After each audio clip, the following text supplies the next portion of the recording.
अस्सलाम वालेकुम नाज़रीन, मैं हूं ज़मीर हैदर और आप देख रहे हैं प्रोग्राम पब्लिक पल्स। नाज़रीन, सियासी अदम इस्तेहकाम को ख़त्म करने के लिए अब सुप्रीम कोर्ट ने भी कोशिशें शुरू कर दी हैं। जी हां, गुज़िश्ता रोज़ शाह खावर साहब ने जो ऑनरेबल सुप्रीम कोर्ट के 3 रुकनी बेंच, जिसको चीफ जस्टिस उमर अता बंदयाल साहब हेड कर रहे थे, वहाँ पर गुजारिश की कि जी इसमें यह रास्ता भी लिया जा सकता है कि तमाम सियासी जमातें बैठ जाएँ और मामलात को ऐसन तरीके से ख़त्म किया जाए और जो नई शुरुआत है, नए इंतखाबात के लिए राह हमवार की जाए, जहां पे शफाफ और ख़ास तौर पर जिसमें कोई झगड़े ना हो, खूनी इलेक्शन ना हो, साफ और शफाफ इंतखाबात कराए जा सकें। उसके लिए बेहतर यह है कि इन तमाम जमातों को, जो कि ऑलरेडी कोशिशें शुरू हो चुकी हुई हैं मुज़ाकरात करने की, वहाँ पर ही जाने के लिए कहा जाए। और उसके बाद बाकायदा नोटिस भी कर दिया गया था गुज़िश्ता रोज़ तमाम सियासी जमातों को, और आज उनको सुना भी गया। ANP के कुछ रिजर्वेशंस थे और उन्होंने कहा कि जी हम इस बेंच के सामने पेश नहीं होते। लेकिन मामला जो है, आसिफ अली जरदारी साहब ने भी, आपको जैसे मालूम है, इस बात को वेलकम किया था और उन्होंने कहा था कि हमें थोड़ा सा वक्त मजीद दे दें ताकि हम चीज़ों को बेहतर तरीके से ख़त्म कर सकें। जमीयत उलमा इस्लाम के साथ नेगोशिएशंस की जा रही हैं। बिलावल भुट्टो जरदारी साहब भी गुज़िश्ता रोज़ मिले थे और मामलात आगे चलेंगे। अब तमाम जमातें सुप्रीम कोर्ट में आएंगी और वो अगर ये कहेंगे कि जी हम मुज़ाकरात के लिए तैयार हैं, तो यकीनन एक जो अदम सियासी इस्तेहकाम था, वो सियासी अदम इस्तेहकाम वो बेहतरी की तरफ चलेगा। लेकिन इसके साथ साथ नाज़रीन, अब ईद सर पे है और मुआशी अदम इस्तेहकाम वहीं का वहीं खड़ा है। IMF के साथ मामला तय नहीं हो पा रहे। अभी मज़ीद शायद लग ऐसे रहा है कि IMF आपकी नाक से लकीरें निकलवाएगा और महंगाई जो है वो ऑल टाइम हाई। इंटरनेशनल जो इकोनॉमिस्ट हैं वो तो कहते हैं कि इट हैज़ क्रॉस 70%। जो कोर फूड इन्फ्लेशन है पाकिस्तान में, वो 70% से ज़्यादा बढ़ चुका हुआ है। और अभी हाल ही में जो कुछ रोज़ कबल तेल की कीमतों में, पेट्रोल की कीमतों में इजाफा किया, उससे आम आदमी की लाइफ पर और ज़्यादा बोझ पड़ा। और हमने देखा कि जो ईद के लिए शॉपिंग करने आए हुए थे लोग, उनके चेहरे भी मुरझाए हुए थे, क्योंकि शायद वो उम्मीद लगा के आए थे कि जितने पैसे उनकी जेब में हैं उससे वो कुछ ख़रीद सकेंगे, लेकिन शायद वो अपने बच्चों की वो ख्वाहिशात भी पूरी ना कर सके। और काफ़ी अजीब से मनाजर देखने को मिले, क्योंकि नॉर्मली ईद की शॉपिंग जो है वो ईद से ज़्यादा उसमें फेस्टिविटी नज़र आती है, लेकिन इस दफ़ा शायद थोड़ी सी मध्यम पड़ गई। और उसकी बड़ी वजह यही है कि लोगों की क़ुव्वत ख़रीद नहीं रही और महंगाई है कि वो कम होने का नाम नहीं ले रही। तो इन्हीं तमाम मामलात पर बात करने के लिए मेरे साथ मौजूद हैं राना एहसान अब, सीनियर रहनुमा पाकिस्तान मुस्लिम लीग नून। बहुत बहुत शुक्रिया राना एहसान अब्दुल साहब आपके वक्त का। सलमान शाह साहब साबिक वज़ीर ख़जाना और इकोनॉमिस्ट हैं, बहुत बहुत शुक्रिया सलमान शाह साहब आपके वक्त का भी। डॉक्टर आबिद क़य्यूम सुलैरी साहब हमें ज्वाइन करेंगे प्रोग्राम में। मैं राना एहसान अब्दुल साहब आपसे मामलात शुरू करना चाहूँगा कि इतने बुरे हालात में शायद हमने पहले कभी ईद नहीं देखी, क्योंकि अभी जो हालात हम देख रहे हैं, महंगाई अपने ज़ोर पर है। और माजरत से मैं चाहूँगा कि कोई वे फॉरवर्ड अभी तक नज़र नहीं आ रहा। इसहाक डार साहब जो बहुत बड़े बड़े दावे करके आए थे कि जी मैं यूं IMF को हैंडल कर लूँगा, ऐसे हो जाएगा, वो हो जाएगा। दोस्त ममालिक पर बहुत ज़्यादा इन्हिसार था, उसमें सऊदी अरब ने यकीनन आपको $2 अरब की सपोर्ट तो दे दी, लेकिन उसमें उन्होंने रिफॉर्म्स की शर्त रख दी कि भाई अब हम इस तरह ये नहीं हो सकता कि बस दिल खोल कर देते जाएं और आप लोग उड़ाते जाएं। तो मामला तो आपने खुद भी अंदाज़ा किया होगा कि इस दफ़ा की जो लोगों की ईद है वो महंगाई की वजह से बहुत ख़राब हुई है। बिस्मिल्लाहिर्रहमानिर्रहीम, आपने बिल्कुल ठीक फरमाया कि दोस्त ममालिक भी अब सोच रहे हैं कि हम ऐसे नहीं दे सकते कि आप उड़ाई जाएं। यही क्राइसिस हमें मिला कि उड़ाए गए, और कोई जमात जो है या कोई पॉलिटिकल पार्टी, ज़मीर हैदर साहब, अपने आखिरी साल में जो इलेक्शन ईयर होता है, जो 1.25 साल की हुकूमत होती है, उसके अंदर पेट्रोल की प्राइसेस, बिजली की प्राइसेस, गैस की प्राइसेस नहीं बढ़ाती। वो रिलीफ देने का सोचती है कि अवाम को हम रिलीफ दें किसी तरीके से, कहीं से। इलेक्शन ईयर इसको कहा जाता है। तो हमने तो जो हमें तसलसल मिला उसके अंदर हमारे पास तो ऑप्शन ही कोई नहीं थी। अगर ये हम सारे इकदाम ना लेते, मुल्क डिफॉल्ट कर जाता। और अगर हमने लिए तो फिर हमें महंगाई का जिम्मेदार ठहराया जा रहा है। लेकिन आप ठीक कह रहे हैं कि जब आप अपने सर्कुलर डेट को 1100 अरब से 2400 अरब में 3.5 सालों में ले जाएंगे, तो दोस्त ममालिक कहेंगे भाई हम आपको क्यों पैसे दें। जब आप गैस सेक्टर में 1400 अरब का खसारा छोड़ जाएंगे तो दोस्त ममालिक कहेंगे कि यार हम तो ये खसारों के लिए तो पैसे नहीं दे सकते। और जब आप पेट्रोल जो कि आप बनाते नहीं है, इंपोर्ट करते हैं, उस पर आप जेब से सब्सिडीज देना शुरू हो जाएंगे तो दोस्त ममालिक, IMF, सारी दुनिया जो है वो कहेगी भाई हम आपको पैसे नहीं दे सकते। लेकिन हमने इन सारे मामलात को डील किया। हमने गैर पॉपुलर जो है वो इकदामात उठाए और बिल्कुल अवाम जो है वो सफ़र कर रही है। लेकिन आप यकीन करें कि अगर ये हम ना करते तो शायद सफरिंग 4-5 गुना ज़्यादा होती।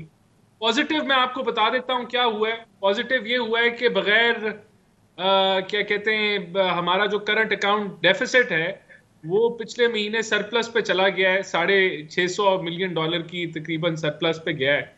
ये ऑब्वियसली इंपोर्ट कंप्रेशन के साथ हुआ है ये, और इससे ग्रोथ रेट भी स्लो हुई है, सब कुछ हुआ है। लेकिन इसका ये मतलब है कि जो डॉलर ब्लीडिंग है वो रुक गई है। और उसके रुकने से ये है कि अब जाहिर सी बात है, जब तक IMF का मुआहदा बहाल नहीं होता, जो कि हम बड़े पुरुम्मीद हैं जल्द बहाल हो जाएगा, तो उससे हमें और भी इनफ्लोज आएंगे, तो हमारी रिजर्व्स बेहतर होंगे, तो मुल्क की जो फॉरेन एक्सचेंज का रेट है वो भी मुस्तहकम हो जाएगा, शायद थोड़ा बहुत इम्प्रूव कर जाए। राना एहसान अफजल साहब, आम आदमी को ना ये बड़ी मुश्किल टर्म्स लगती हैं, जो इकोनॉमिक टर्म्स हम यूज़ करते हैं, current account deficit, budget deficit, balance of payments, मतलब foreign exchange rate, foreign exchange reserves. आम आदमी के लिए तो अभी मुझे नहीं लगता कि IMF के साथ मामला तय भी हो जाए तो आप लोग कुछ इमीडिएटली कर सकेंगे उसके लिए, और मेरा ख्याल है कि शायद इसीलिए इल्तवा चाह रहे हैं कि इंतखाबात मजीद लेट से लेट होते जाएं।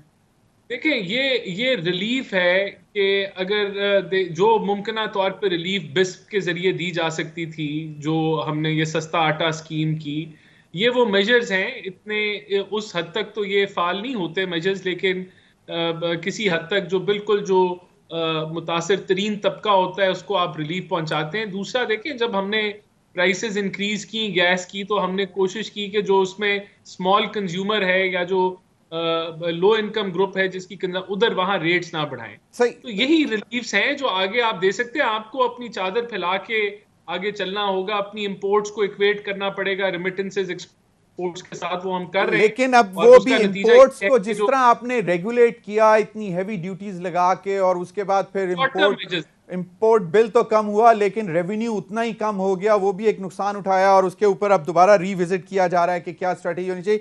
डॉक्टर सलमान शाह साहब, हालात सारे आपके सामने हैं, आप साबिक वजीर खजाना रहे हैं, हुकूमत जो है वो 21 अरब रुपए नहीं दे रही इलेक्शन कमीशन को, सिक्योरिटी जो है वो हमारे दिफाई इदारे जो हैं और इंटीरियर वो कहते हैं कि जी सॉरी सिक्योरिटी नहीं दी जा सकती। चलें, वो चीज़ें समझ आती हैं, लेकिन ये आए रोज़ ये क्या गवर्नेंस का इशू है कि महंगाई पर काबू नहीं किया जा रहा, या फिर आपको लगता है कि ये इकोनॉमिक जो फंडामेंटल्स हैं उनके प्रेशर में आके इन्फ्लेशन जो है वो काबू में नहीं किया जा रहा? ये अब लंबी कहानी हो गई है, 1 साल हो गया है रजीम चेंज को, और रजीम चेंज जो है वो बिल्कुल नाकाम हो गई है। उसने पाकिस्तान की इकोनॉमी का सत्यानाश कर दिया है, उसने पाकिस्तान की क्रेडिबिलिटी जो है उसको डिस्ट्रॉय कर दी है। पाकिस्तान का रिस्क प्रीमियम जो है वो तकरीबन 1 साल से डिफ़ॉल्ट रेंज में चल रहा है और उसमें कोई बेहतरी नहीं आ रही। 2 वज़ीर ख़जाना मिफ्ता इस्माइल साहब और इसाक डार साहब टोटली फेल हो गए हैं टू काउंटर द प्रॉब्लम। और अब सुप्रीम कोर्ट ने एक रास्ता दिखाया है कि जिसके ज़रिए शायद ये चले जाएं इलेक्शंस की तरफ, और अगर अच्छे तरीके से चले गए तो दुनिया को एक मैसेज ज़रूर मिलेगा कि पाकिस्तान वापस कॉन्स्टिट्यूशन में आ गया है और अब एक रोड मैप आ जाएगा फ्यूचर के लिए। और वो फ्यूचर में ये है कि आपको अपनी इकॉनमी में खासी मेजर रिफॉर्म्स करने की ज़रूरत है। सबसे पहली बात है कि पाकिस्तान की क्रेडिबिलिटी को रिस्टोर करने की ज़रूरत है, क्योंकि IMF इस वक्त पाकिस्तान के साथ जिस तरह की एक्सचेंज होती है वो मैंने तो पहले कभी नहीं देखी, इस किस्म की एक्सचेंज IMF की और वज़ीर ख़जाना की पाकिस्तान में। अब वो रिस्टोर होगी, उसके बाद इलेक्शंस होंगे, कोई केयर टेकर गवर्नमेंट आएगी जो प्रोग्राम को लेके आगे चलेगी, और इलेक्शंस हमें बजट से पहले कराने पड़ेंगे, क्योंकि बजट जो है वो इलेक्टेड पार्लियामेंट ने या इलेक्टेड असेंबलीज ने वो बजट पेश करना है, और उसके लिए आमतौर पे हमारा बजट जून में आता है, तो जून तक ये सारा शाह मामला साहब, करना पड़ेगा। शाह साहब, तो 14 आई मई को थिंक आप ये इंतखाबात करवाने के लिए किसी भी तरह तैयार नहीं है। ऑनरेबल चीफ जस्टिस आपने कहा कि चलें, एक चीज़ अच्छा है कि अगर ये मुशावरत करके तो थोड़ी सी गुंजाइश पैदा की जाएगी, अगर मुज़ाकरात कामयाब हो जाते हैं तो वो अब जून तो नहीं लगता। तो आपका मतलब, कहने का मतलब है कि अगर ये हुकूमत बजट देती है तो फिर उसके ऊपर मजीद क्वेश्चन मार्क्स रहेंगे, क्योंकि उसके फौरन बाद अगर इलेक्शंस होने जाते हैं तो फिर पॉलिसीज की कंसिस्टेंसी पे दोबारा क्वेश्चन आ जाएगा। देखें, पंजाब और केपी में तो आपको इलेक्शंस कराने पड़ेंगे ना, उनकी इलेक्टेड गवर्नमेंट्स ही आके बजट देंगी। और अगर ये इस वक्त कहा जा रहा है कि सारे इलेक्शंस इकट्ठे करने हैं, तो फिर अगर फेडरल लेवल पे भी इलेक्शंस होने हैं तो उनको भी बड़ी जल्दी करना पड़ेगा कि जून से पहले पहले वहाँ भी काम जो है असेंबलीज नई आ जाएं। सो आई थिंक कि अब आपको बड़ा तेजी से काम करना पड़ेगा। अब सियासत का वक्त गुजर चुका है, अब लेकिन आपने एक रोड मैप देना है। आपने वही बात कर दी शाह साहब कि वो फवाद चौधरी साहब ने भी गुज़िश्ता रोज में हम देख रहा था कहीं उन्होंने यही कहा कि जनाब ठीक है, मुज़ाकरात किए जा सकते हैं, पहले कौमी असेंबली और जो 2 बाकी सूबे हैं उनकी भी असेंबलियां तहलील कर दें। तो अब इसमें तो मतलब वो जो जिसको कहते हैं कि शुरू ही मैं ना मानू से हो तो आगे उसका नतीजा क्या निकलेगा। लेकिन वेरी राइट कि अगर ये सेटअप जी जमीर, एक बात मैं आपको करूं, जो चीफ जस्टिस ने बड़ी इंपॉर्टेंट बात की है कि ये जो सप्लीमेंट्री बिल था ऑन दी, जो कि रिजेक्ट किया पार्लियामेंट में, मनी बिल जब रिजेक्ट होता है तो हुकूमत गिर जाती है, हुकूमत हैज़ टू रिजाइन, क्योंकि हुकूमत ने एक बिल पेश किया है, पार्लियामेंट में वो पास नहीं कर सकते। सो इसका मतलब है कि they have lost the confidence of the parliament. तो आई थिंक इस वक्त हालात जो हैं वो बिल्कुल अनचार्टेड टेरिटरी में है, और इस पाकिस्तान का बेनिफिट इसी चीज़ में है कि हम स्टेबिलिटी की तरफ जाएं, हम पॉलिटिकल जो क्राइसिस है इसको ख़त्म करें। बहुत ज़्यादा हो गया, एक साल जो है ना पॉलिटिकल क्राइसिस, पाकिस्तान की इकोनॉमी ये बर्दाश्त नहीं कर सकती, और हमें नजर आ रहा है कि शाह साहब, पाकिस्तान लेकिन की इसमें थोड़ा सा मतलब रोल जो है फिर शायद पीटीआई को भी अदा करना पड़ेगा, उनको भी थोड़ा सा वो जो है अपना टेम्परेचर जो है थोड़ा सा नीचे करना पड़ेगा, कूल डाउन होना पड़ेगा और विलिंगली आना पड़ेगा। यकीनन आई अंडरस्टैंड कि अगर पॉलिटिकल इंस्टेबिलिटी रहती है तो economic stability then it's a far fetched thing, I agree. Doctor Abid Qayyum Suleri sahab, ये सारी सूरत हाल आपके सामने है। जहाँ तक मुझे याद पड़ता है अपनी होश से लेके अब तक, इतनी मीठी ईद जो है वो इतनी फीकी होते हुए मैंने नहीं देखा कि लोग के चेहरों पे मायूसी और परेशानी। हालांकि कहते हैं कि पाकिस्तानी कौम बहुत रेजिलियंट कौम है, बहुत रेजिलियंस है इसमें, और हर मुश्किल को बड़ा खंदा पेशानी से बर्दाश्त कर लेता है। लेकिन मैंने ये देखा है कि अब लोगों की बस हो गई, तो इसमें कोई इमीडिएट रिलीफ भी नज़र नहीं आ रहा। तो आप कैसे देखते हैं इन चीज़ों को? हमारी मईशत का पहिया क्या वाकई रुकता हुआ नज़र आ रहा है? क्योंकि ना कुछ ऐसे डेवलपमेंट प्रोजेक्ट्स आ रहे हैं, ना कोई बड़े प्रोजेक्ट्स हैं, इंडस्ट्री हमारी बंद हो रही है। क्या कहते हैं सुलेरी साहब? देखिए, इस वक्त मईशत जो है वो एक गैर यकीनी सूरत हाल का शिकार है, जहाँ पे हमें मालूम ही नहीं है। पिछले 1 साल से देख लें कि हमें नहीं पता कि जो हुकूमत है वो कितनी मुद्दत के लिए आई है, इलेक्शन जो है वो होने हैं, कब होने हैं, IMF के साथ मुआहदा जो है वो कब होगा। तो ये जो एक पूरी चेन ऑफ अनसर्टेनिटी शुरू हो गई। अगर मैं इसको यूं देखूं कि वो जो एक वोट ऑफ नो कॉन्फिडेंस था, उसके बाद फिर एक सीरीज ऑफ नो कॉन्फिडेंस शुरू हुई। यानी पीटीआई को अगर आप देखें तो पीटीआई ने एक नो कॉन्फिडेंस दिया असेंबलियों से रिजाइन करके वो बाहर आ गए। अगर सिस्टम में रहते तो शायद बाउंस बैक करते या वापस आते या उसमें सलाह लेके आ सकते। अगर हम हुकूमत की तरफ देखें तो हुकूमत ने जो आईनी अदारे थे उन पे अदम इत्मीनाद का इजहार कर दिया। विद इन दीज कॉन्स्टिट्यूशनल जो इंस्टीट्यूशन है वहाँ पे एक दूसरे पर अदम इत्मीनाद का इजहार शुरू हो गया, और ये सारा का सारा जो इसका विक्टिम है वो अवाम है। इस वक्त जो मुल्क में एक डॉलर की शॉर्टेज, एक तो वैसे है, दूसरी जो पैनिक बाइंग हुई है डॉलर की, डॉलराइजेशन ऑफ इकोनॉमी पिछले चंद माह के अंदर, कि IMF आएगा या नहीं आएगा, उसने मजीद उसकी शॉर्टेज पैदा कर दी। तो एक तरफ जो आपका मिडिल क्लास है, जो वाइट कॉलर जो सेगमेंट ऑफ सोसाइटी है, उनको तो रुपए की डेप्रिसिएशन मार रही है। जो आपकी बिलो पॉवर्टी लाइन जो सेगमेंट था, उनके पास बदकिस्मती से अब कुछ खोने के लिए बचा ही नहीं। तो इस सारी सूरत हाल में जो असल सवाल पैदा होता है, यानी अगर मुझसे कई दफ़ा पूछा जाता है कि क्या इलेक्शन इसका हल है, तो मैं फ़ौरन मेरा उसका जवाब ये होता है कि इलेक्शन के बाद असल देखना ये है कि जो भी हुकूमत बनाएगा उसके पास इसका कुछ सोल्यूशन है कि नहीं। अगर तो उनके पास कुछ सोल्यूशन है, PDM हो या PTI हो या पीपल्स पार्टी हो, तो फिर तो आपको उम्मीद की किरण नज़र आती है। लेकिन अगर इलेक्शन के बाद जो हुकूमत आती है वो दोबारा से इसी अनसर्टेनिटी का शिकार रहती है और उसके पास कोई क्लियर कट रोड मैप नहीं है इकॉनमी की बहाली का, तो वो सिचुएशन एक रिसेशन और एक स्टैग्फ्लेशन को इंडिकेट कर रही है, जो कि खुदा न खास्ता मुझे लग रहा है कि 2023 में तो ये इसी तरह से सिचुएशन चलेगी।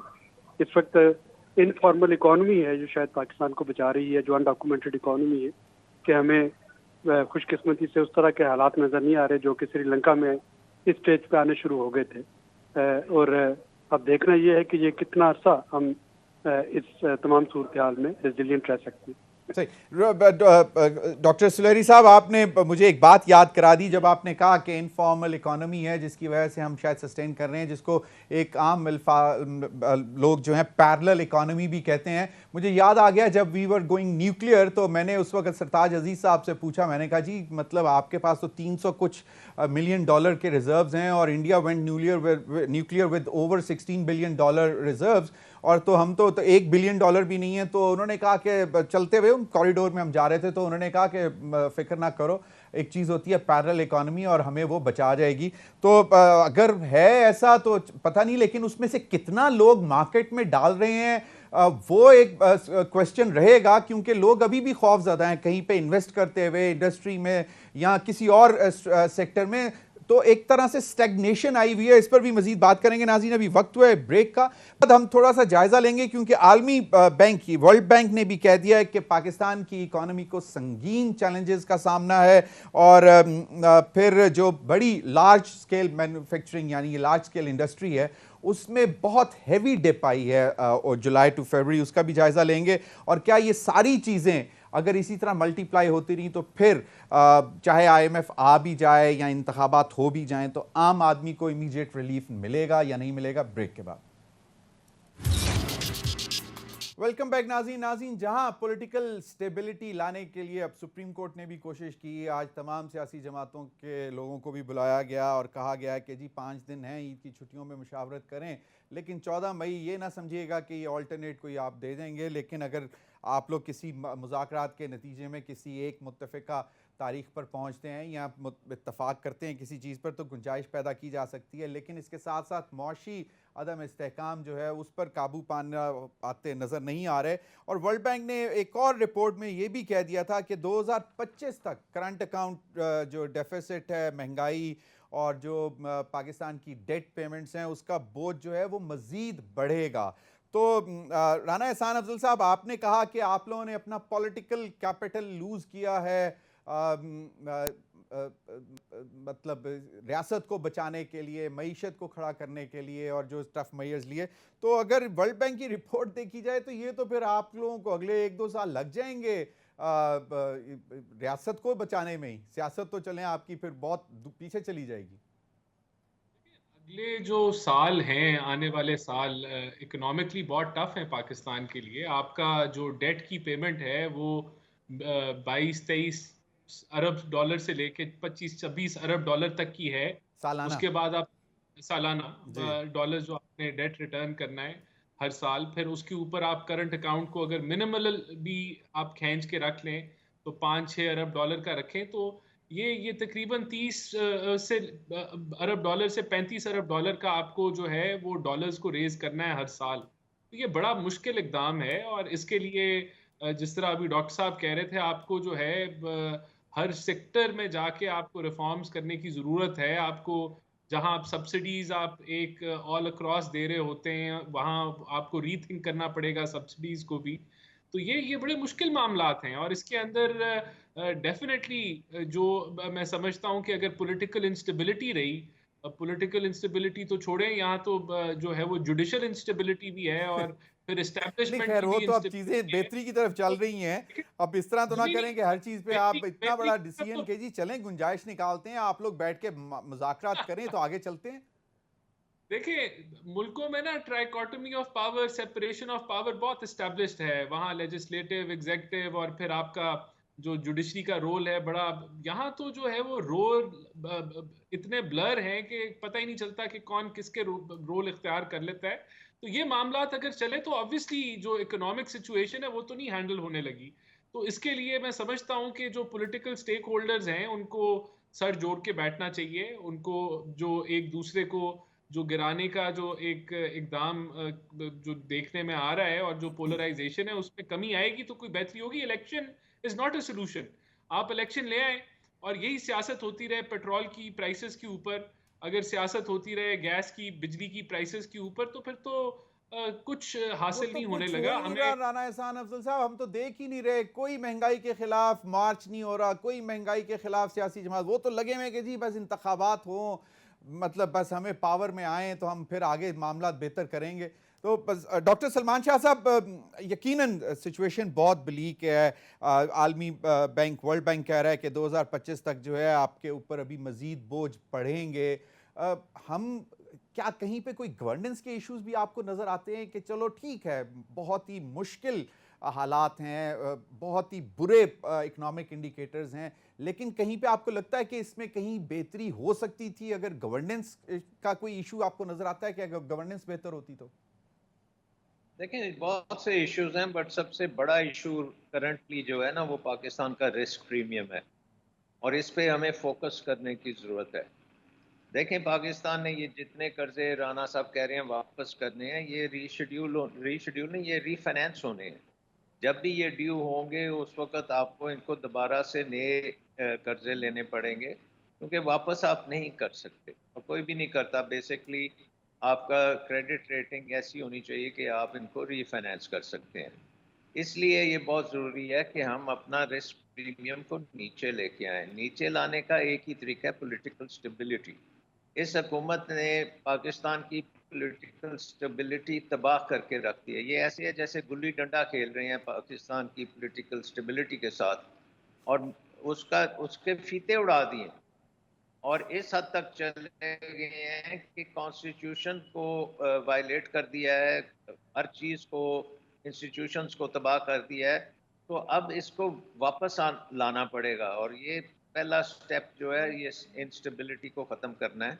वो जाहिर है कि वो इलेक्शंस के बगैर अब नहीं हो सकता। उसके बाद जो है कि अगर आपकी ये रिस्क प्रीमियम नीचे आ जाता है तो फिर आपको एक, और ये इसका नीचे आने का जो तरीका है वो IMF programme plus political stability at home है।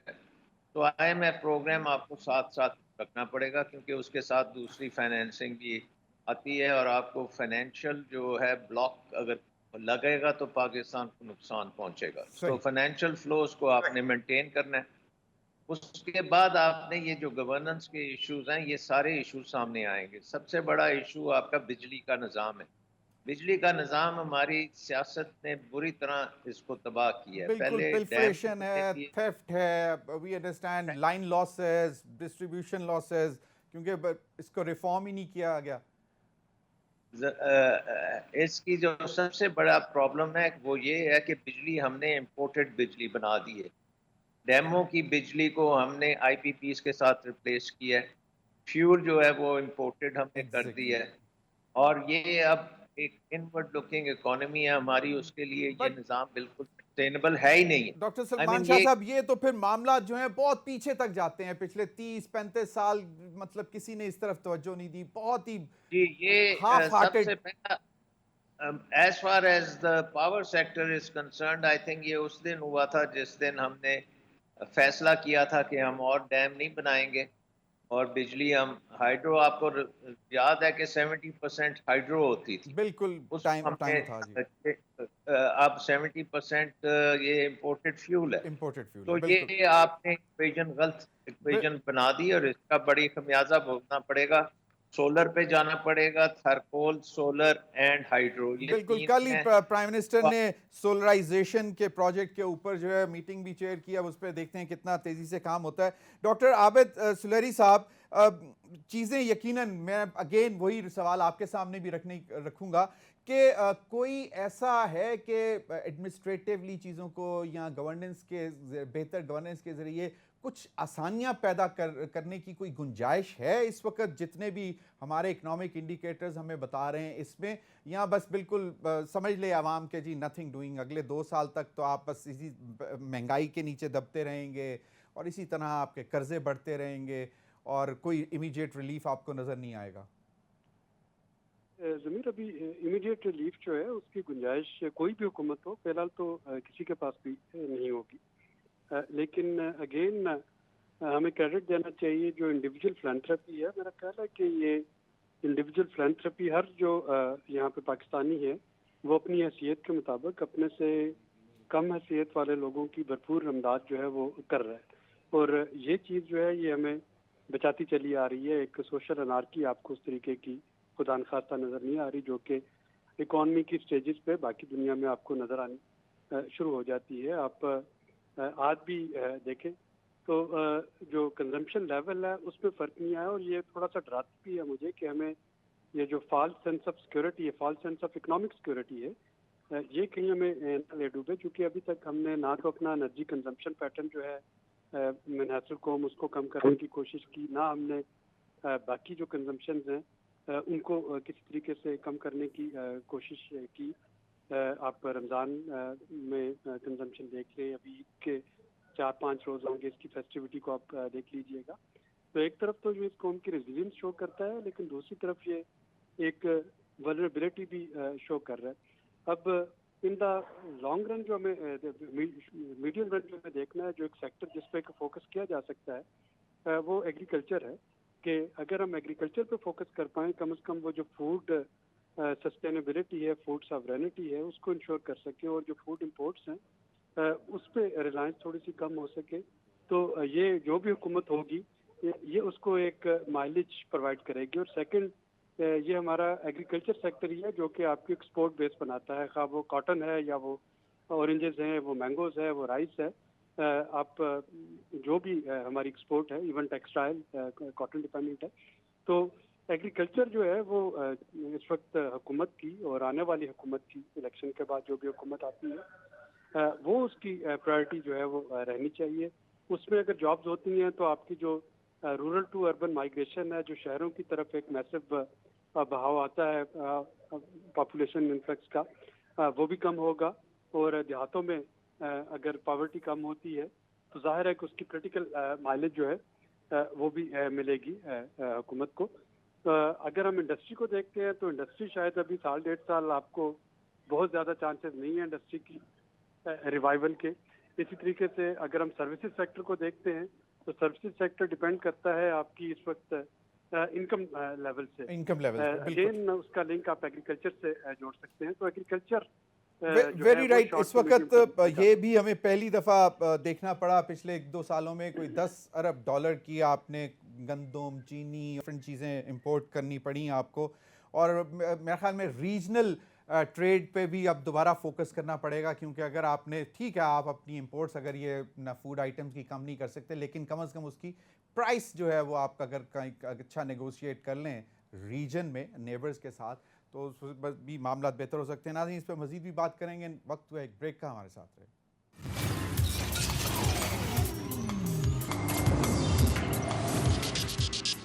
वेलकम बैक नाज़रीन। राना एहसान अफजल साहब, बहुत सुना शोर था कि ऑस्टेरिटी ड्राइव और सब कुछ, और लेकिन वर्ल्ड बैंक का भी ख्याल है कि पाकिस्तान की जो गवर्नमेंट्स हैं या गवर्नमेंट है, फेडरल गवर्नमेंट, वो अभी तक उस तरह के अखराजात अपने कम नहीं कर पाए जो गैर ज़रूरी जिनको एक्सपेंडिचर्स कहा गया है। और वो कह रहे हैं कि अगर इसको और सब्सिडीज़ को ख़त्म करें तो तकरीबन $2,723 अरब जो है आप रूम निकाल सकते हैं। एक तो उसका कुछ प्लान देख लें, बता दें कि क्या हुआ है, क्योंकि और दूसरा जो आप लोगों ने एक सब्सिडीज अनाउंस कर दी कि जी ये पेट्रोल जो है इतनी कीमत पे रिक्शे को, मोटरसाइकिल को और 800 सीसी से कम गाड़ी वालों को मिलेगा, वो भी IMF ने क्वेश्चन कर दिया कि जी आप ये किस किस्म के प्लान्स किसी तरह अपने तौर पे ही बनाए जाते हैं।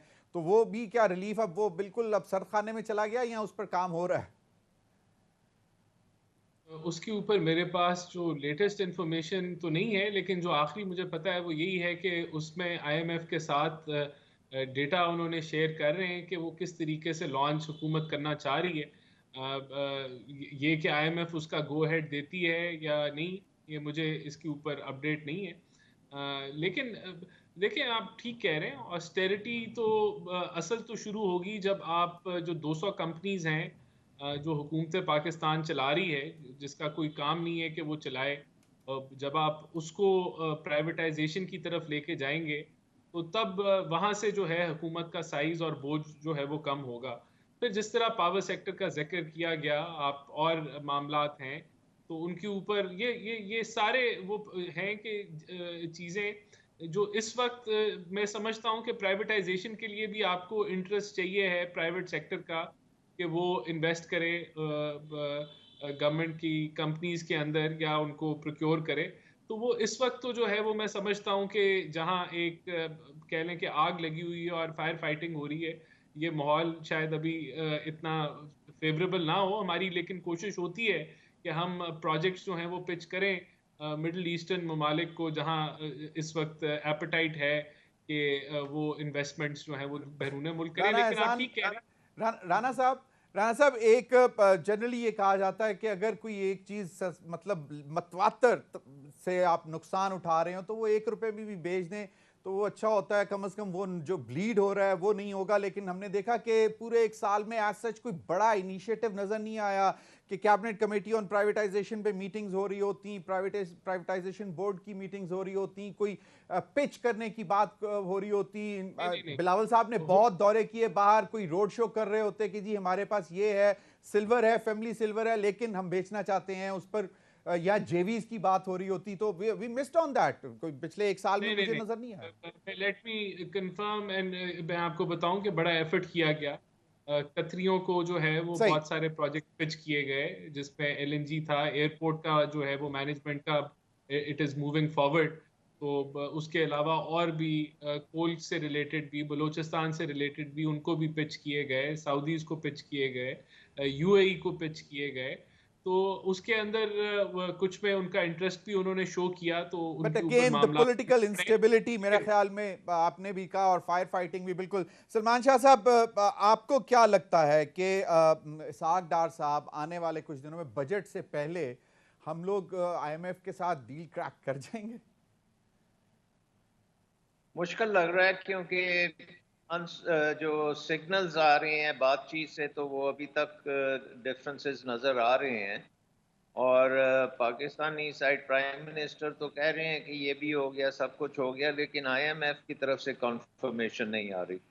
सो आई थिंक कि जब तक वो होता नहीं है वी आर नॉट श्योर कि क्या होगा। बाकी ये है कि देखें हमारे इश्यूज जो प्राइवेटाइजेशन के भी अभी राना साहब बात कर रहे थे, हम कोई ऐसा एसेट फॉरेनर्स को नहीं बेच सकते जिसकी फिर बाद में हमें उनको डिविडेंड्स डॉलर्स में देने पड़ेंगे। अगर एयरपोर्ट को आप प्राइवेटाइज कर देते हैं तो एयरपोर्ट की आमदन तो रुपीस में होगी, तो वो डॉलर्स में वो वायर लेके जाएंगे, तो मसला तुम्हारा डॉलर्स है। तो आई थिंक कि हमें बड़ी सोच समझ के हर चीज करनी पड़ेगी। सबसे पहले हमें अपनी इकोनॉमी का जो प्रोडक्शन सिस्टम है इसको एक्सपोर्ट ओरिएंटेड बनाना पड़ेगा ताकि आपकी एक्सपोर्ट्स जनरेट हो सकें। जो आपका प्राइवेटाइजेशन वाला मामला है वहां पे आपको उसको प्राइवेटाइज करके डोमेस्टिक डेट को कम से कम खत्म करना पड़ेगा, क्योंकि डोमेस्टिक डेट की इस वक्त डेट सर्विसिंग बहुत ज्यादा हुई हुई है और हुकूमत के पास फिर कोई फिस्कल स्पेस नहीं रहती। सो प्राइवेटाइजेशन टू पे ऑफ द लोकल डेट उसको आपने करना है, क्योंकि आजकल डेट के ऊपर भी खासी, इंटरनल डेट के ऊपर भी इंटरनेशनली भी बहुत बातचीत हो रही है कि ये इंटरनल डेट को भी आप ठीक करें। उसके बाद आपने इन्वेस्टमेंट लेके आनी है जो कि real investment export oriented industries में आए, यानी कि एग्जैक्टली। सीपैक टाइप जितने भी चीजें हैं उनको भी आपको वैल्यूएट करके एक्सपोर्ट्स की तरफ लेके जाना पड़ेगा। चाइना में आपको एक्सपोर्ट्स को बढ़ाना पड़ेगा, फिर तो जाके आपका एक बैलेंस क्रिएट होगा जहां पे आप ये डेट आपका क्राइसिस इंपोर्ट से बिल कम निकल हो सकें। और यकीनन एक्सपोर्ट्स की मतलब हैं प्रोसीड्स आएंगे तो मामला बेहतरी की तरफ चलेंगे, डॉलर्स आएंगे। डॉक्टर आबिद क्यूम सुलैही साहब, सलमान शाह साहब का ख्याल है कि आपको एक्सपोर्ट ओरिएंटेड इंडस्ट्री की तरफ जाना है। हमारा टेक्सटाइल जो है वो मेन स्टे होता था एक्सपोर्ट इंडस्ट्री का, और बड़े जबरदस्त फिगर्स आया करते थे, और उसके लिए फिर हमें कॉटन की क्रॉप का इंतजार होता था। अब आप कॉटन भी इंपोर्ट कर रहे हैं, तो डू यू सी दिस? आपने तो कहा शायद कि अगले एक साल जो है शायद आपकी जो लार्ज स्केल मैन्युफैक्चरिंग स्पेशली इसमें टेक्सटाइल इंडस्ट्री है उस तरह ग्रो होती नजर नहीं आ रही, तो हम other avenues, do we have other avenues for export oriented industry? Other avenues में आपके पास एग्रीकल्चर में ही आपको देखना होगा कि वैल्यू एडिशन क्या लेके आ सकते हैं।